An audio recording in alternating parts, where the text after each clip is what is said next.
പ്രിയപ്പെട്ടവരെ, ഇന്നത്തെ ചിന്താവചനത്തിൽ ബൈബിൾ പഴയ നിയമത്തിലെ 19-ാമത്തെ ഗ്രന്ഥമായ എസ്തേർ എന്ന പുസ്തകത്തെക്കുറിച്ചാണ് നാം ധ്യാനിക്കുന്നത്. ഈ ഗ്രന്ഥത്തിലെ രണ്ട് പ്രധാന വ്യക്തികളാണ് യഹൂദരായ എസ്തേർ എന്ന ഒരു മകളും മൊർദെഖായി എന്ന അവളുടെ വളർത്തുപിതാവും. ബാബിലോൺ രാജാവായ നെബൂഖദ്നേസർ ഇസ്രായേൽ ആക്രമിച്ച് തടവുകാരായി ബാബിലോണിലേക്ക് കൊണ്ടുപോയ അനേകായിരം യഹൂദരിൽപ്പെട്ടവരായിരുന്നു ഇവരും.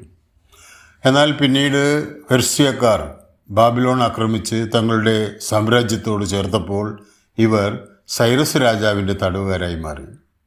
എന്നാൽ സൈറസ് രാജാവ് യഹൂദരെ സ്വന്തം നാട്ടിലേക്ക് സ്വതന്ത്രരാക്കി തിരിച്ചയച്ചെങ്കിലും കുറേ അധികം പേർ പെർഷ്യയിൽ തന്നെ പലയിടത്തുമായി ചിതറിപ്പാർത്തിരുന്നു. അവരിൽപ്പെട്ടവരാണ് എസ്തേറും മൊർദെഖായും.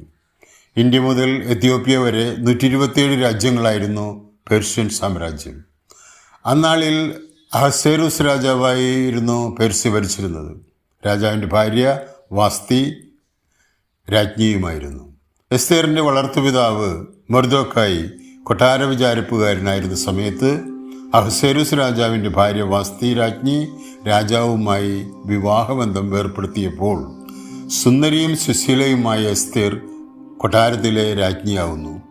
ഇതിനിടയിൽ രാജ്യത്തുള്ള സകല യഹൂദരെയും വംശനാശം വരുത്തുവാൻ രാജാവിൻ്റെ 2ാം സ്ഥാനക്കാരനായ ഹാമാൻ ഗൂഢാലോചന നടത്തുന്നു. മാത്രമല്ല 50 മുഴം ഉയരമുള്ള ഒരു കഴുമരം മൊർദെഖായിയെ തൂക്കിക്കൊല്ലുവാൻ ഹാമാൻ നിർമ്മിച്ചു വെക്കുകയും ചെയ്തു.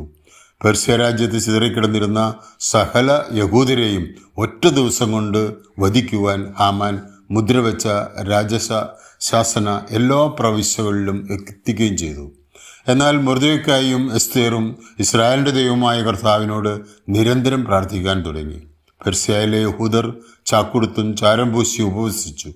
ദൈവം നിരന്തരം ഇസ്രായേലിനെ പരിപാലിക്കുന്നതും മനസ്തപിച്ച് ദൈവത്തിലേക്ക് തിരിയുമ്പോൾ പരിരക്ഷിക്കുന്നതും വിവരിക്കുന്ന എസ്തേറിലെ പ്രമേയം നമ്മുടെ വിശ്വാസ തീഷ്ണതയ്ക്ക് സഹായകരമാവുന്നു.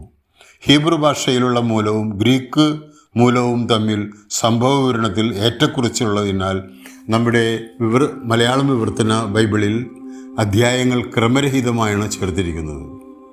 അവസാനം ഹാമാൻ്റെ ഗൂഢാലോചന മനസ്സിലാക്കിയ രാജാവ് ഹാമാനെ തന്നെ താൻ നിർമ്മിച്ച ആ കഴുമരത്തിൽ തൂക്കിലേറ്റുന്നു.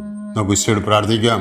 ഈശോയെ, ജീവിതത്തിൽ ഉണ്ടാവുന്ന പ്രതിസന്ധികൾ തരണം ചെയ്യുവാനും നിന്നിൽ മാത്രം ശരണം വെച്ച് അവശേഷിക്കുന്ന ജീവിതം മുന്നോട്ട് നയിക്കുവാനും നീ ഞങ്ങളെ പ്രാപ്തരാക്കണമേ. ഈശോ അനുഗ്രഹിക്കും. ആമേൻ.